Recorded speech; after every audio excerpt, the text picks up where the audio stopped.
ডাকসু নির্বাচনের শিবিরের পূর্ণাঙ্গ প্যানেল ঘোষণা। ঢাকা বিশ্ববিদ্যালয় কেন্দ্রীয় ছাত্র সংসদ নির্বাচনে পূর্ণাঙ্গ প্যানেল ঘোষণা করেছে বাংলাদেশ ইসলামী ছাত্র শিবির। সংগঠনের ঘোষিত প্যানেলে ভিপি পদে মনোনয়ন পেয়েছেন কেন্দ্রীয় প্রকাশক সম্পাদক ও ঢাবি শাখার সাবেক সভাপতি আবু সাদিক কায়েম। জিএস পদে মনোনয়ন পেয়েছেন ঢাকা বিশ্ববিদ্যালয় শাখার বর্তমান সভাপতি এস.এম. ফরহাদ, আর এজিএস পদে প্রতিদ্বন্দ্বিতা করবেন শাখার সেক্রেটারি মহিউদ্দিন খান। সোমবার মনোনয়ন ফর্ম সংগ্রহ শেষে চিফ রিটার্নিং কর্মকর্তার দফতরের সামনে আয়োজিত সংবাদ সম্মেলনে প্যানেল ঘোষণা করেন সংগঠনের কেন্দ্রীয় সেক্রেটারি জেনারেল নুরুল ইসলাম সাদ্দাম। সংগঠনটি জানিয়েছে, ঢাকা বিশ্ববিদ্যালয় কেন্দ্রীয় ছাত্র সংসদ নির্বাচনে অংশ নিতে 28 সদস্যের পূর্ণাঙ্গ প্যানেল ঘোষণা করা হয়েছে।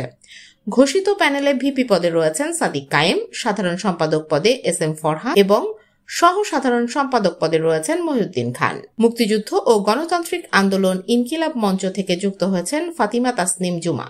এছাড়াও বিভিন্ন সম্পাদক পদে রয়েছেন বিজ্ঞান ও প্রযুক্তি সম্পাদক Iqbal Haidar, common room, reading room ও ক্যাফেটেরিয়া সম্পাদক উম্মে সালমা, আন্তর্জাতিক বিষয়ক সম্পাদক খান জসিম, সাহিত্য ও সাংস্কৃতিক সম্পাদক নুরুল ইসলাম সাব্বির, ক্রীড়া সম্পাদক আরমান হোসেন, ছাত্র পরিবহন সম্পাদক আসিফ আব্দুল্লাহ, সমাজসেবা সম্পাদক শরীফুল ইসলাম মুয়াজ, গবেষণা ও প্রকাশনা সম্পাদক সাজ্জাদ হোসাইন খান, ক্যারিয়ার ডেভেলপমেন্ট সম্পাদক মাজাহারুল ইসলাম, স্বাস্থ্য ও পরিবেশ সম্পাদক আব্দুল্লাহ আল মিনহাজ, মানবাধিকার ও আইন বিষয়ক সম্পাদক সাখাওয়াত জাকারিয়া।